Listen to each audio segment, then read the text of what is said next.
Welcome students. In the previous video, we have discussed the regional kingdoms of the north. In this video, we will discuss about the regional kingdoms that emerged and flourished in the south and Deccan. So, first of all, let's have a look at some Deccan regions and kingdoms. In the Deccan, the very first kingdom that rose to power was the Rashtrakutas. They rose to power in the 8th century and Danti Durga was the founder of the Rashtrakuta kingdom. Danti Durga was succeeded by Krishna I, who was son of Danti Durga, and he consolidated both Danti Durga and Krishna I. They consolidated the Rashtrakuta rule in the regions which are known as Maharashtra in present times. Their capital was Malkhed, that is known as Sholapur today. The Rashtrakutas, they fought many battles to consolidate the empire. Some of these wars were in the north. The Rashtrakutas, they fought with the Palas, the Gurjar Pratiharas, and in the south they fought with the three major kingdoms, that is the Pallavas, the Pandyas and the Cholas. But these wars, they consolidated the empire, but later on by the end of 10th century they were overthrown, and the Rashtrakutas, they were patrons of art, architecture and literature. Some of the famous works like the Kailasa temple at Ellora and the rock cut caves at Elephanta, they were carved out during the Rashtrakutas' reign. They also encouraged the growth of regional languages, especially Kannada. Next is the Yadavas of Devagiri. The Yadavas dynasty was founded by Bhilamma in 12th century. He consolidated the region between the Narmada river and Godavari river. The kingdom became rich because it was situated in the coastal area, that is between Narmada and Godavari river. The kingdom controlled the trade, and due to the trade the kingdom became very rich soon. But they were overpowered by the Khaljis, that is Jalaluddin Khalji. He defeated the Yadavas and he established and made the Yadavas a part of the Khalji kingdom in 14th century. Then we have Chalukyas of Kalyani. The Chalukyas, they were also known as later Chalukyas or the Western Chalukyas. Vikramanka was the greatest ruler of the Chalukya dynasty. They were also great patrons of art and they built many temples at Ahol, Badami and Pattadakal. Next we have the Kakatiyas of Warangal. The Kakatiyas, they ruled between 12th and 13th century, and their reign covered the regions lying between Godavari and Krishna rivers. The Kakatiyas, they themselves were followers of Shaivism, that is they were true devotees of Lord Shiva, but they were secular in the sense that they led Jainism and Vaishnavism to flourish during their reign. They were great patrons of languages and they patronized Sanskrit and Telugu. And these Kakatiyas dynasty, they were overthrown by the Delhi Sultans in 14th century. Then we have the Hoysalas of Dwara Samudra. The Hoysalas, they ruled the region covered by present-day Karnataka. King Vishnuvardhan was the most powerful king of this Hoysalas dynasty, and later on The kingdom was annexed by the Delhi Sultanate. Now we will move towards southern India. In South India, the three major ruling dynasties, that is the Pallavas, the Pandyas and the Cheras, were there. We will study about all these. Basically, we will study about the Cheras and their administration and the agrarian expansion during the Cheras rule. So let's start. The Pallavas. The Pallavas became powerful in the 7th and 8th century. The town of Kanchi was the capital of Pallavas. They built many beautiful temples, especially of stone. But these Pallavas, they were defeated by Cholas in the 9th century. So it was the Pallavas, the first powerful ruling dynasty of the south. Then in the 9th century, the Pandyas, they ruled the region around Madurai, the present day Madurai. And Madurai was the capital of the Pandyas.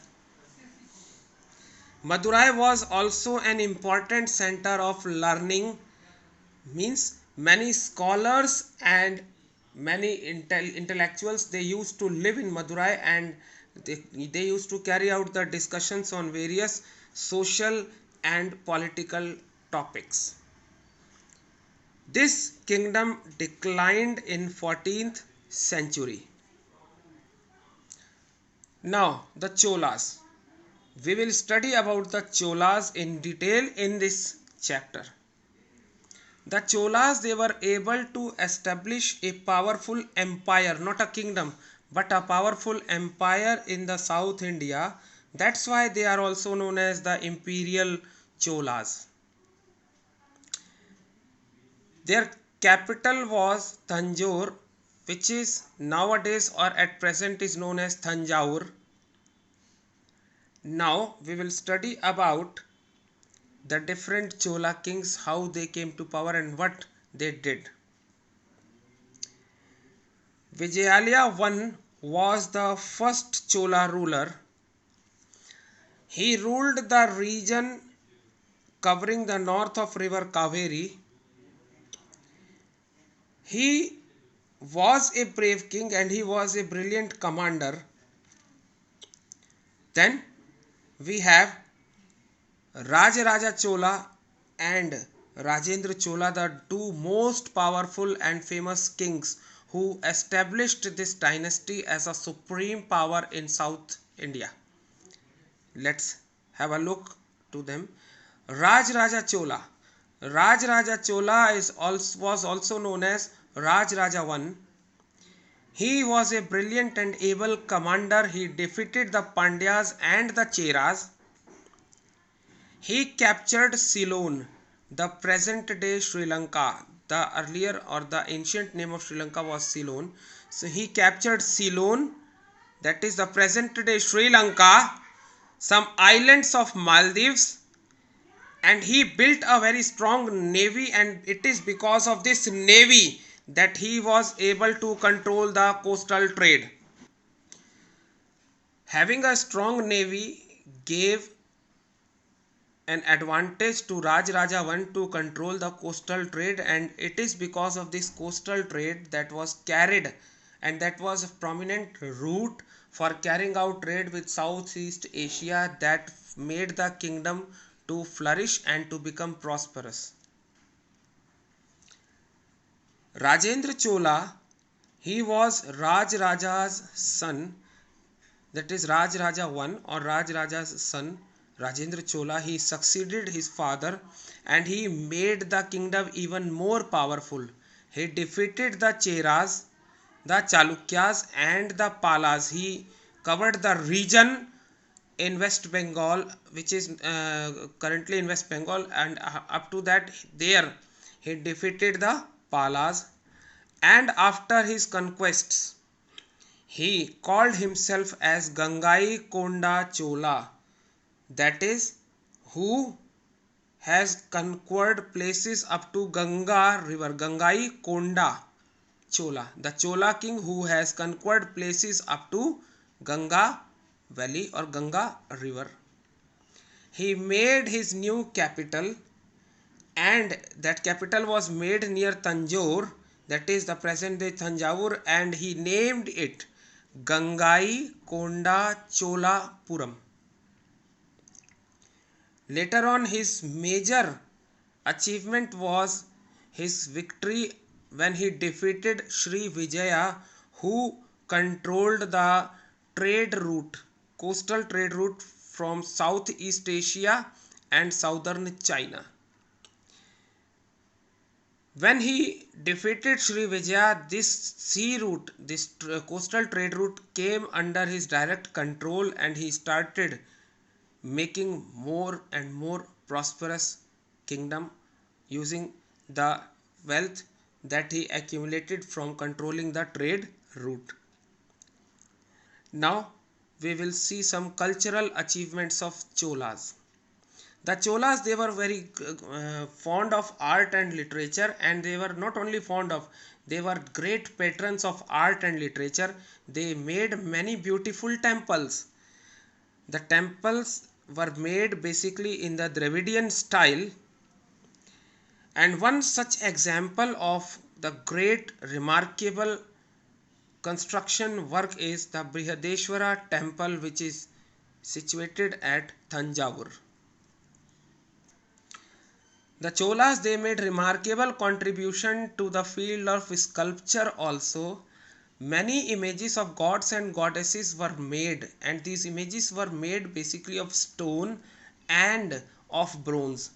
Especially the bronze images, they are more famous and more finest example of the Chola sculpture, and very world famous image of Lord Shiva as Nataraja, that is the dancing Lord, which is made up of bronze, is one such example of the Chola sculpture.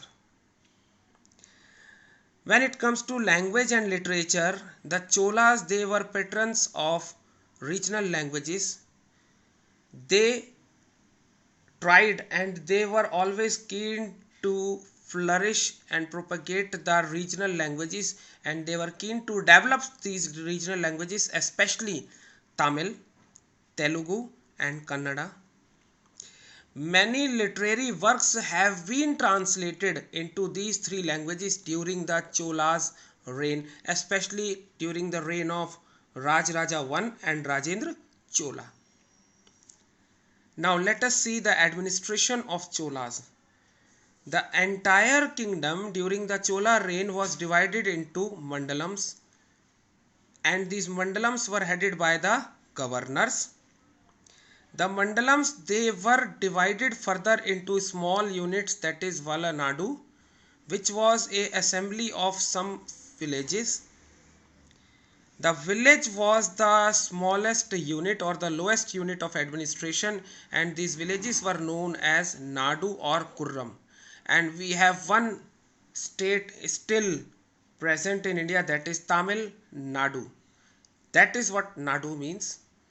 Apart from this division of the state, there were main towns, and these towns were also known as Nagarams. Three such towns were Tanjore, that is the present day Thanjavur, Kanchi and Puhar. Now let us see the village administration, how the villages, they were being administered. The village administration was a sort of local self-government, and this was a remarkable feature of the Chola administration. That is, the villages, they were free to look after their own affairs. No interference from the state will be there, or from the king will be there. In the village, two types of assemblies were there, the Ur and the Sabha. Ur was the general assembly of the village, in which every villager can participate, whereas the Sabha comprised of the male adults of the village only. Only the adult male members were part of the Sabha. So many sub-committees were formed to look after the affairs of village. What sort of affairs? affairs involving the cultivation of land, the calculation of tax, the collection of tax, dispute settlement, sharing of water, building and repairing water tanks, and setting up of and repairing of canals for irrigation. All such matters related to the village, they were taken care of by the subcommittees which were formed to look after all these affairs. Now let's have a look at the agriculture and what sort of developments took place during in agriculture during the Chola reign. The agrarian expansion in Tamil region, the area under cultivation increased during the Chola period. How and why? Because of the two developments. What were these two developments? A lot of dry, barren, that is a land which is of no use, no crop is being grown on that. So a lot of dry, barren and forest land was made fit for cultivation. Now for growing crops we need water. So to make the water available or to make it reach to the land, irrigation facilities were extended to new areas. How the facilities were extended? By making constructing new canals, by increasing the length of the existing canals, by digging up wells, and the temples, they played the important role or the leading role in this. The temples, they used to receive heavy donations, and these donations which were received by temples, they were invested in agriculture. The kings and the temples, they built embankments to prevent the floods. The canals, wells and tanks were constructed to provide water throughout the year to the crops when required. The crafts, they also grew during the Chola period. The trade also flourished, even the trade to far flung areas, that is the far from rich areas, both in the Tamil region and outside the Tamil region increased. The traders, they used to made trade guilds, and they in this way they controlled the trade. Thank you. Have a nice day.